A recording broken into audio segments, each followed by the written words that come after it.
ओम श्री गुरुदेव दत्त. नमस्कार मित्रांनो, आपण मागील भागात 20 अध्यायांपर्यंत श्रवण केले. आजचा अध्याय 21, देवीची कृपा, देवीचा काशी निवास.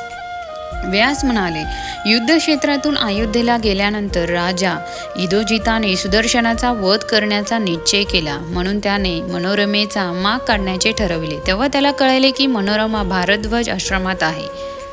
तिला मारण्यासाठी तो लगेच चित्रकूट पर्वताकडे निघाला आणि त्याने शृंगार वेरपूरचा बलवान निषाद राजा दुर्दश याला त्याच्या सैन्यासह आपल्याबरोबर घेतले. युधाजिताच्या येण्याची वार्ता ऐकून मनोरमा भयाने थरथर कापू लागली.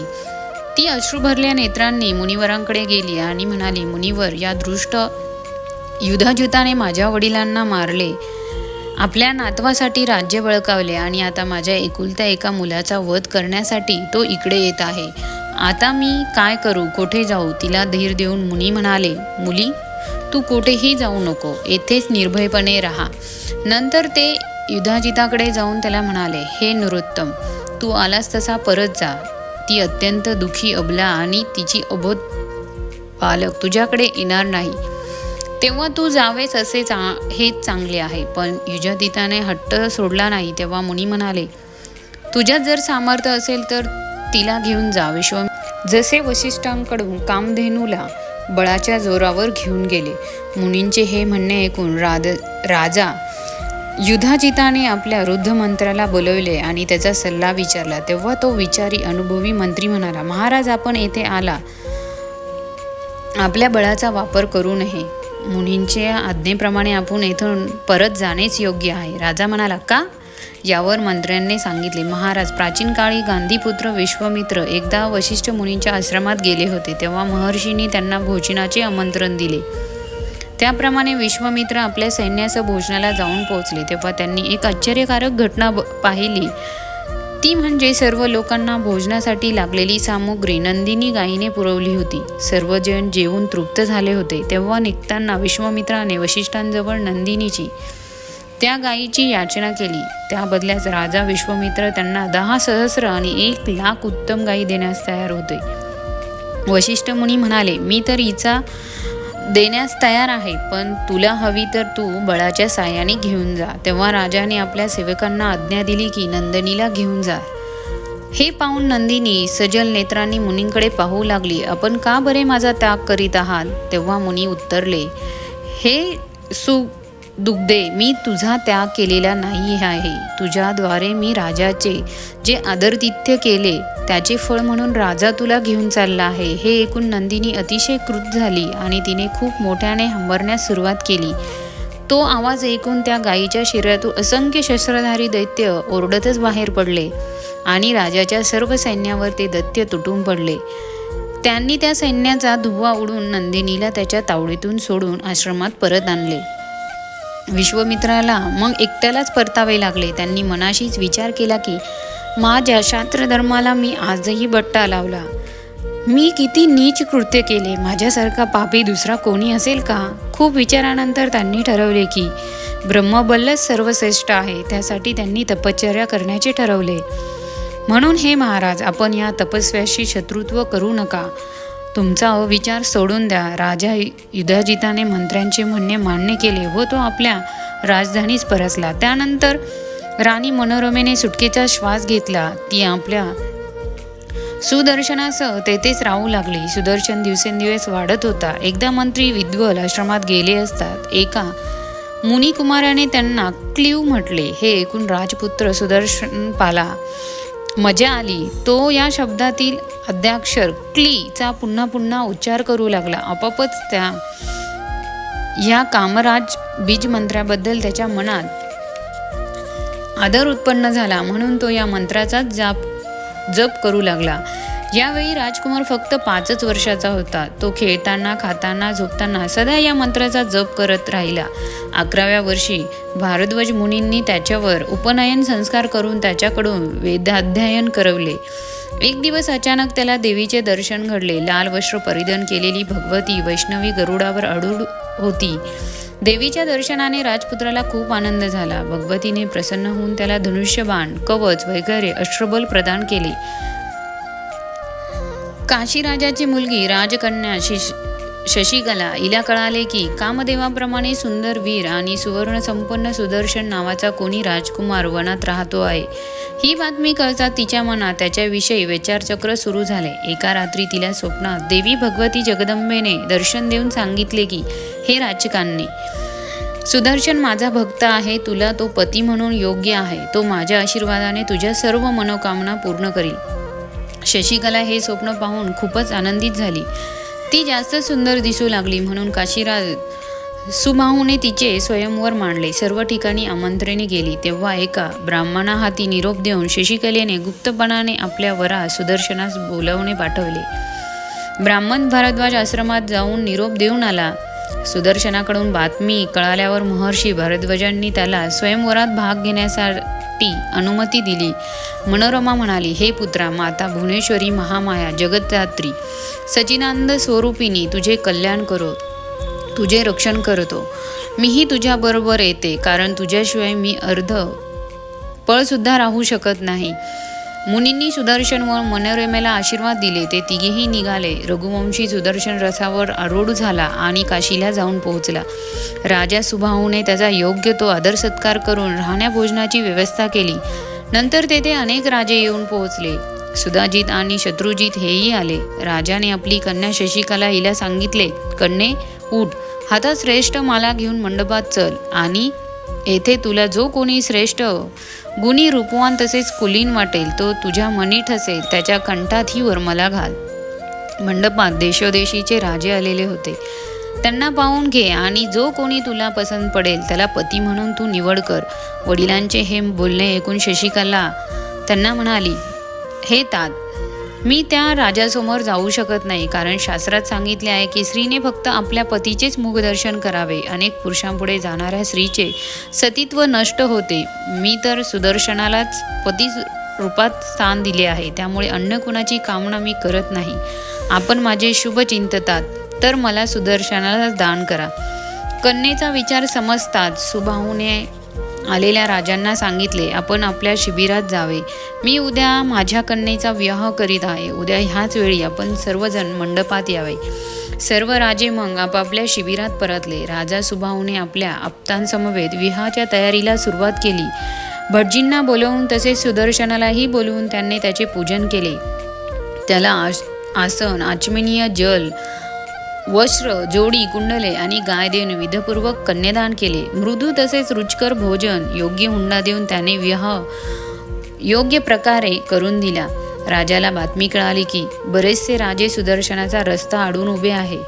ती बातमी ऐकून राजाला काळजी वाटू लागली. त्याला चिंतेत पाहून सुदर्शन म्हणाला, आपण निश्चिंत मनाने आपल्याला निरोप द्या.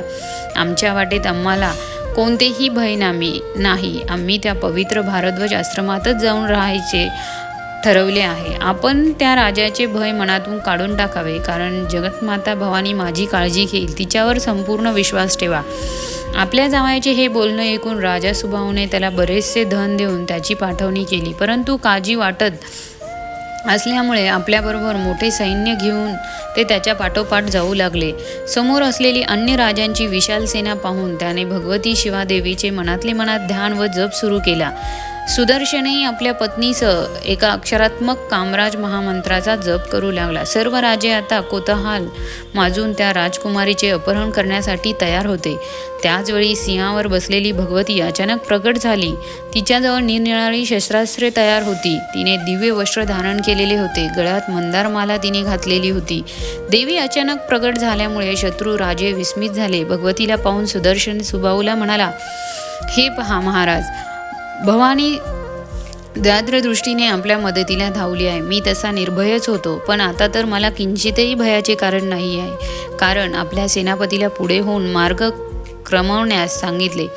देवीच्या सिंहाने भयंकर गर्जना केली, त्यामुळे शत्रुसैन्य भयभीत झाले. भयंकर वादळ उठले. अशा प्रकारे भयंकर संग्राम सुरू झाला. भगवती चंडिका क्रुद्ध झाली आणि ती युधाजितावर बाणवर्षाव करू लागली. क्षणातच तिने युधाजित तसेच शत्रुजिताचा संहार केला. सुबाहूने मग देवीची स्तुती करायला सुरुवात केली. तो म्हणाला, हे देवी जगत्रात्री, शिवे तुला माझे नमस्कार असोत. दुर्गे भगवती तुला माझा नमस्कार असोत. भक्ताचे संकट निवारण करणाऱ्या देवी, मी तुझे गुणगान कोणत्या शब्दाने गाऊ? ब्रह्मा, हरी, इंद्र आणि देवगण तसेच तत्वज्ञानी मुनी जिच्या दर्शनासाठी व्याकुळ होऊन वाट पाहतात, अशा तुझे दुर्लभ दर्शन मला दम, शाम, समाधी याशिवाय प्राप्त झाले आहे. हे भुवनेश्वरी, मी तुझे भजन, बीजमंत्र काहीच जाणू शकलो नाही, तरीही तुझा महिमा फार मोठा आहे हे मी जाणतो आहे. तुला माझा नमस्कार असो. सुभावाची स्तुती ऐकून प्रसन्न झालेली शिवा त्याला म्हणाली, आपल्या इच्छित वर मागा. काशीराज भक्तिरसात बुडून गेला होता. तो म्हणाला, हे देवी, तुझ्या दर्शनाशिवाय महान गोष्ट दुसरी कोणती असणार आहे? म्हणून हे जगत अंबिके, माझ्या हृदयात निरंतर तुझी निश्चित आणि अनपायिनी भक्ती राहू दे. हे माते, तू माझ्या काशीपुरात स्थायी रूपाने राहा. दुर्गादेवी नावाने तुझ्या शक्तीचं विद्यमान राहा आणि माझ्या नगरीचे सदैव रक्षण कर. हे देवी, जोपर्यंत या काशीनगरीचे अस्तित्व असेल तोपर्यंत तू येथेच राहा. देवी प्रसन्न झाली. तिने काशीत राहणे मान्य केले आणि सुदर्शनाला अयोध्येला जाऊन राज्य करण्याची आज्ञा दिली. सुदर्शनाने देवीला भक्तिपूर्वक प्रणाम केला. सर्वांचे कल्याण चिंतून देवी अंतर्धान पावली. अध्याय 22. नवरात्र व्रत विधी. जन्मय म्हणाला, हे द्विजोत्तम, नवरात्र आल्यावर काय करावे? विशेषतः शरदकालीन नवरात्री विधी आपण मला सांगावा. व्यास म्हणाले, राजन, एक श्रेष्ठ नवरात्रात विधीपूर्वक पूजन कसे करावे हे मी तुला सांगतो आहे. वसंतकालीन नवरात्रही असेच पूजन करावे, कारण हे दोन्ही ऋतू सर्व प्राण्यांच्या दृष्टीने यमद्रष्टा म्हणजे दुर्गम आहे. म्हणून कल्याणासाठी नवरात्र पूजन करावे. अमावस्येच्या दिवशी सर्व पूजा सामग्री एकत्र जमवावी आणि फक्त एकाच वेळी हविष्य भोजन करावे. श्रेष्ठ अशा समतल जागी स्तंभयुक्त असा 16 हात लांब रुंद मंडप तयार करावा. तो ध्वजांनी सजवावा. नंतर त्या जागी पांढरी माती आणि शेणाने सारवून मंडपाच्या मध्ये एक चौकोनी अशी सुंदर वेदी तयार करावी. वेदी साधारणतः 4 हात लांब रुंद आणि 1 हात उंच असावी. पाठीमागे एक उंच असे स्थान बनवावे. तोरणे चंद्राकृती टांगून सुशोभित असा मंडप पूर्ण करावा. रात्र झाल्यानंतर देवीचे तत्व जाणणारे आचारवान वेदांगनाद्याते सर्वज्ञ अशा ब्राह्मणांना प्राचारण करावे. मग प्रतिपदा झाल्यानंतर प्रातकाली नदी, तलाव, विहीर अथवा घरी अशा कोणत्याही सोयीस्कर जागी विधीपूर्वक स्नान करावे. प्रातकर्म उरकून नंतर ब्राह्मणांना अर्घ्यपाद्यादी द्यावे. समर्थानुसार वस्त्रप्रदान करावी. ब्राह्मणांना संतुष्ट केल्यानंतर पहाटास सुरुवात करावी. पाठ करणारे ब्राह्मण 1, 3, 5 किंवा 9 असावे. पारायणासाठी शांत स्वभावाच्या ब्राह्मणाला प्राचारण करावे. प्रथम वेद विधानाने स्वस्ती वाचन करावे. वेदीवर सिंहासन ठेवून त्यावर मऊ वस्त्र अंथरावे. त्यावर सर्व आयुधांसहित देवीची चतुर्भुजा प्रतिमा स्थापन करावी. ती प्रतिमा सौम्य रत्नभूषणांनी युक्त, मुक्ताहाराने सुशोभित, दिव्य वस्त्रांनी विभूषित, सर्व गुण लक्षणांनी युक्त अशी असावी. किंवा सिंहावर आरूढ अशी शंख, चक्र, गदा, पद्यधारिणी चतुर्भुजा असावी. किंवा 18 भुजा असलेली सनातनी देवी असावी.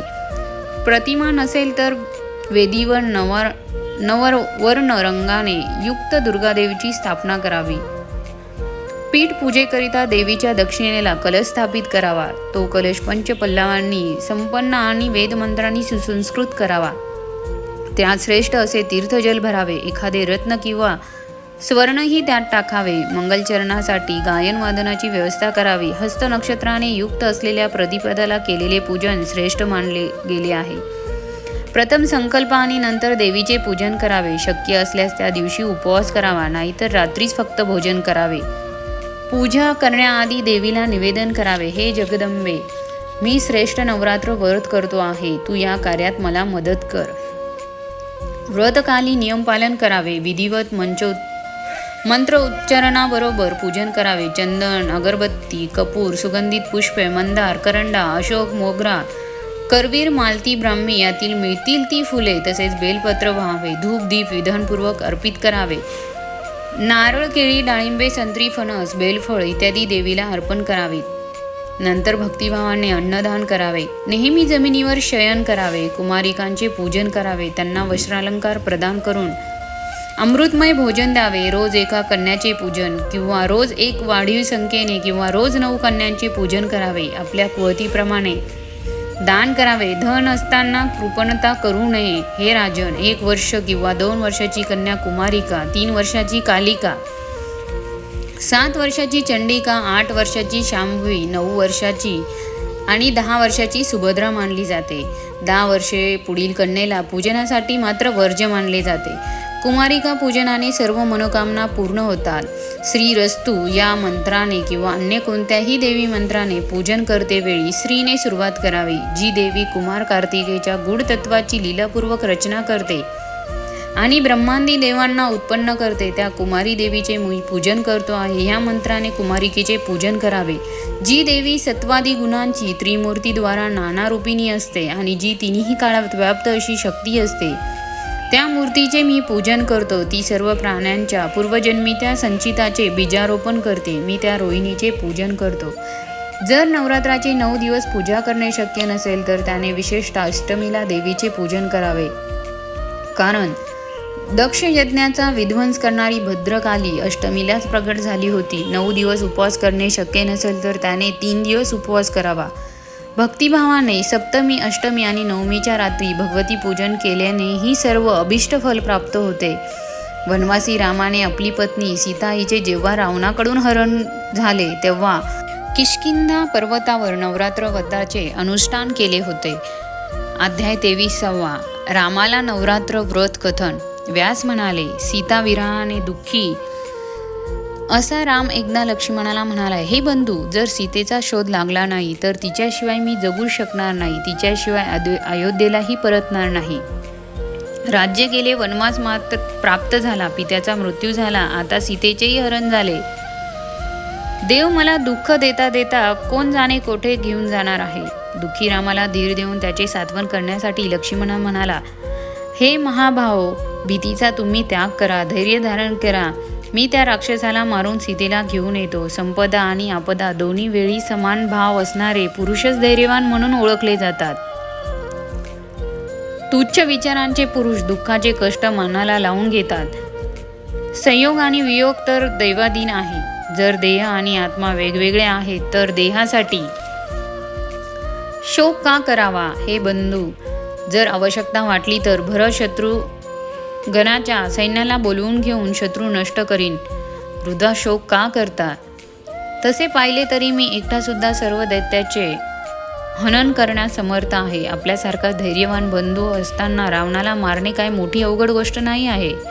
तरीही जर गरज भासलीस तर माझ्या सहाय्याला महाराज जनकांना मी बोलून घेईल आणि सर्व देवांना कंटक जो रावण त्याला मारून टाकू. लक्ष्मणाचे वरील बोलणे ऐकून रामाने स्वतःला सावरले. तितकाच आकाशमार्गाने नारद अवतरित झाले. रामाने उठून आसन पद्य अर्पित केले. नारदांनी रामाला म्हटले, मला माहीत आहे की रावणाने सीताचे अपहरण केले आहे, परंतु हे रामा, तुमची उत्पत्तीच रावणाचा नाश करण्यासाठी झाली आहे आणि त्यासाठीच तर सीता हरण झाली आहे.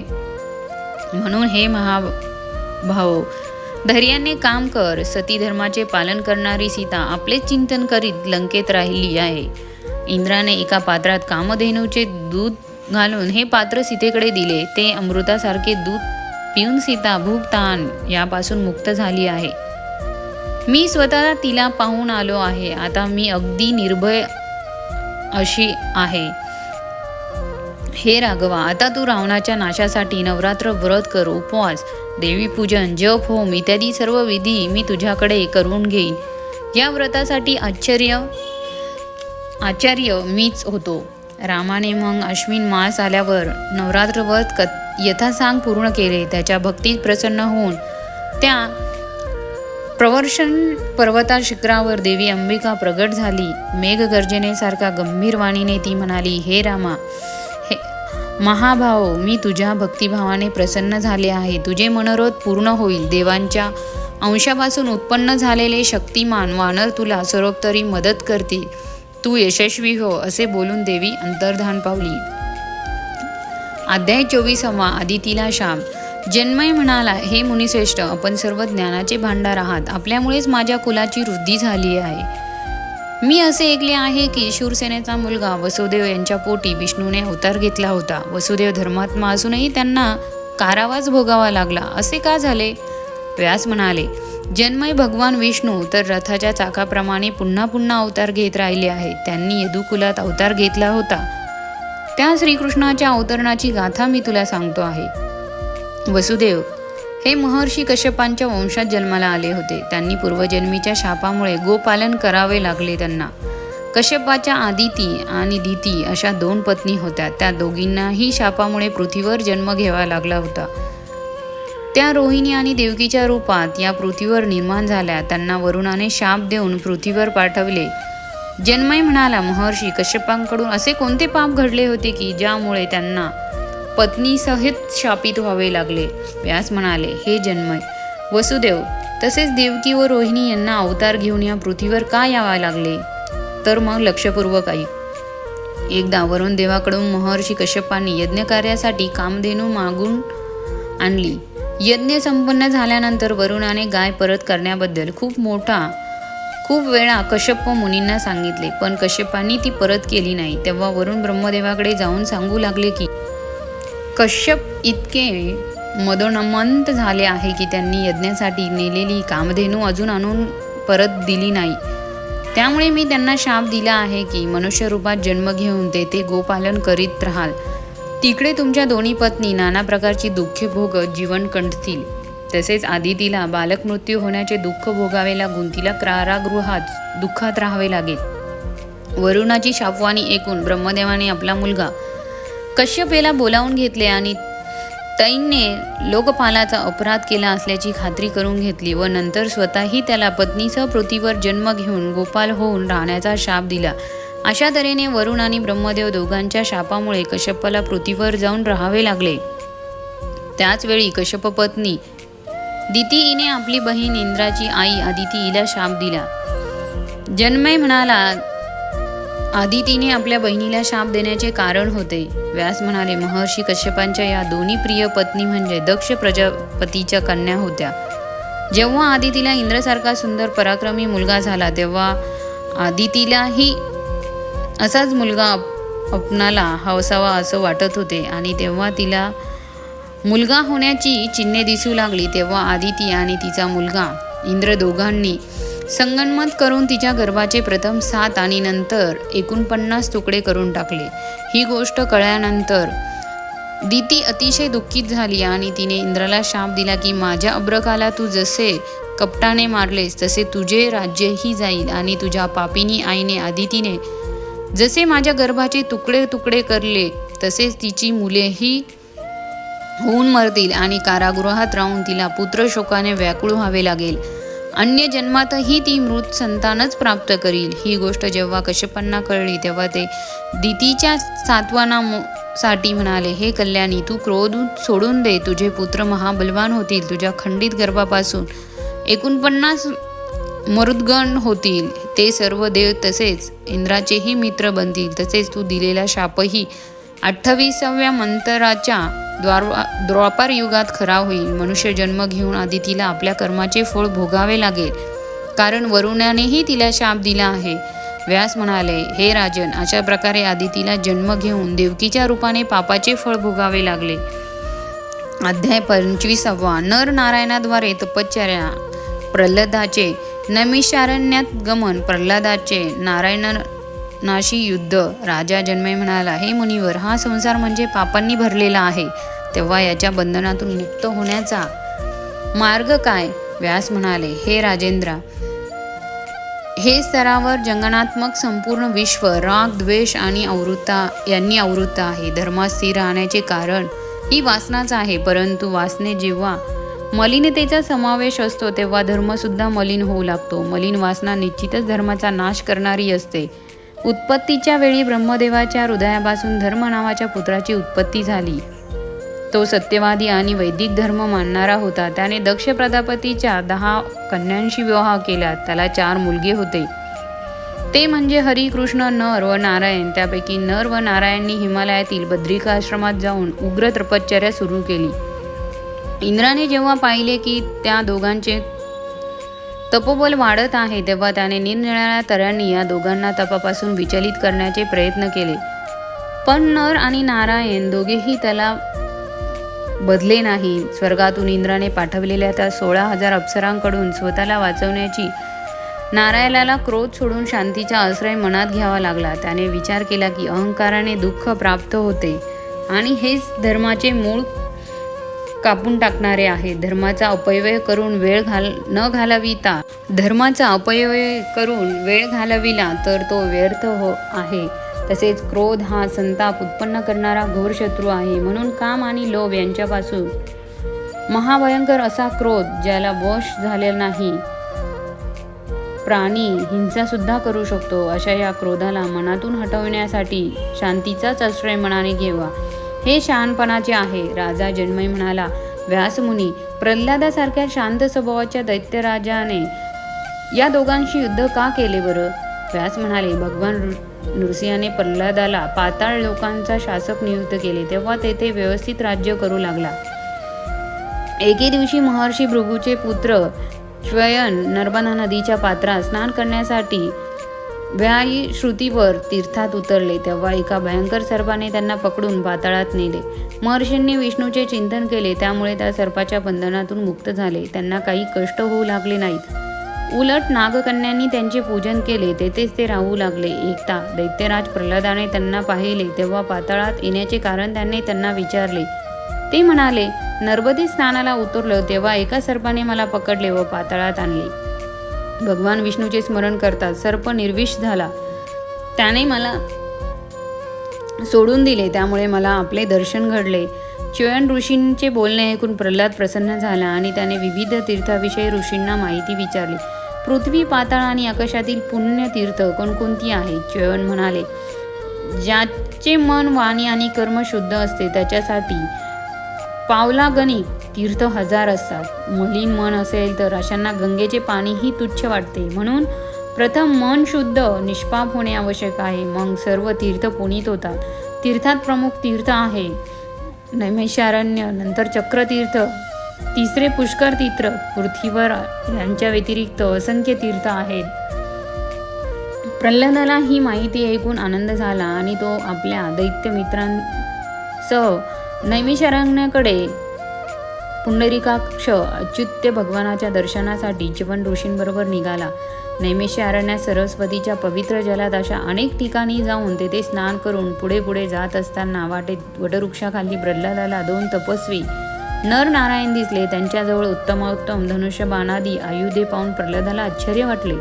त्याने नर नारायणजवळ चौकशी करून हे असे धर्मबाह्य का वागतात याबाबत त्यांच्याशी वाद घातला, पण त्यांचे म्हणणे न पटल्यामुळे शेवटी प्रल्हाद त्यांच्याशी युद्धास तयार झाला. त्यांचे सामर्थ्य अजमावण्यासाठी त्याने नर नारायणशी घनघोर युद्ध केले, पण तो काही त्यांना हरवू शकला नाही. तेव्हा त्याने विष्णू भगवानांचे चिंतन केले. भगवान प्रल्हादासमोर प्रगट झाले आणि त्यांनी सांगितले, हे भक्तवर प्रल्हादा, हे दोघेही सिद्ध पुरुष माझेच अंश आहेत. जितेंद्रिय असल्याने ते तुझ्याकडून पराभूत झाले नाहीत, यात आश्चर्य काहीच नाही. तेव्हा तू आता आपल्या वितल लोकी परत जा.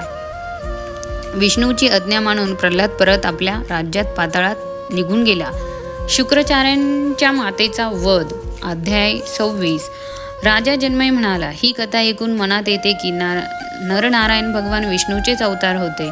हे सत्वगुणी असूनही तप सोडून युद्ध करायला का प्रवृत्त झाले असावे? त्या युद्धात त्यांना अखेर काय मिळाले असावे? तपाने संचित असे सर्व पुण्य मात्र हे नष्ट करून बसले. व्यास उत्तरले, अहंकार हेच या प्रश्नाचे उत्तर आहे. सर्वज्ञ मुनिजन सात्विक, राजसी आणि तामसी अहंकार हे सृष्टीचे मुख्य कारण मानतात. मग ते देहधारी नरनारायण अहंकार कसा सोडतील? जगत जर अहंकाराने उत्पन्न झाले आहे तर अहंकाराविना कोण असू शकेल? ब्रह्मा, विष्णू, महेशही अहंकाराने युक्त आहेत. भगवान विष्णूंना या विश्वाश्रेष्ठ अधम अशा सर्व योनीतून असंख्य अवतार धारण करावे लागले आहेत. त्यांना सातव्या वैवस्त मंत्रार्थ असंख्य अवतार घ्यावे लागले. महर्षी भृगूंच्या शापामुळे त्यांना असंख्य अवतार घ्यावे लागले. जनमेजयाने विचारले, भृगूने शाप का दिला होता? व्यास म्हणाले, ऐक मग, फार पुरातन काळातील गोष्ट आहे. हिरण्यकश्यपाने देवांबरोबर युद्ध केले होते. या युद्धामध्ये सारे विश्व व्याकुळ झाले होते. हिरण्यकश्यपाचा वध झाला. मग प्रल्हाद राजा बनला.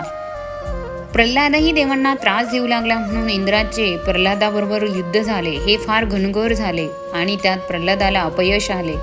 दुःखी प्रल्हादाने मग आपले राज्य बलीच्या स्वाधीन केले व स्वतः गंधमादन पर्वताकडे निघून गेला. राजा बनताच बलीही देवांशी शत्रुत्व करू लागला. त्यामुळे सर्व दैत्यात पुन्हा एकदा भयंकर युद्ध झाले आणि महातेजस्वी इंद्राने जय मिळवला. राज्यभ्रष्ट झालेले दैत्य म्हणून मग शुक्राचार्यांना शरण आले. शुक्राचार्यांनी दैत्यांना सल्ला दिला की मी तुम्हाला आदेश देईपर्यंत तुम्ही तपस्याप्रमाणे राहा. मग शुक्राचार्य स्वतः कैलास पर्वतावर शंकराची पूजा कृपा मिळवण्यासाठी निघून गेले. देवांनीही युद्ध बंद केले. कैलास पर्वतावर जाऊन शुक्राचार्यांनी भगवान शिवाला प्रणाम केला. तेव्हा शंकराने त्यांना येण्याचे कारण विचारले. नम्रपणे शुक्राचार्य म्हणाले, हे देव, मी देवांचा पराजय करून दैत्यांना जय मिळवून देण्याचे ठरविले आहे.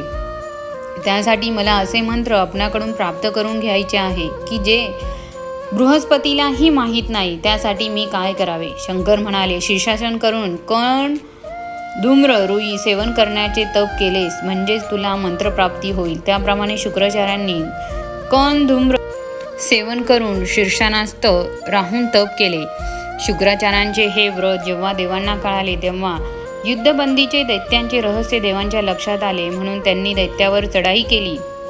दैत्य भयभीत होऊन शुक्राचार्यांच्या मातेकडे पळून गेले आणि तिचा आश्रय त्यांनी घेतला. तिने दैत्यांना आश्रय दिला, अभय दिले. दैत्यांचा पाठलाग करीत देव तेथे जाऊन पोहोचले. तेव्हा दैत्यांचा संहार होताना पाहून तिने तेथे आलेल्या सर्व देवांना आपल्या तपोबलाने निद्रिस्त केले. विष्णूने इंद्राला आपला आश्रय दिला. तेव्हा चिडून जाऊन शुक्राचार्यांच्या माते इंद्रासाठी विष्णूला मारण्याचे ठरविले. ती त्याला मारू शकली नाही. विष्णूच्या सुदर्शन चक्राने तिला जमिनीवर लोळवले. पुढील अध्याय बघण्यासाठी चॅनलला सबस्क्राईब करा.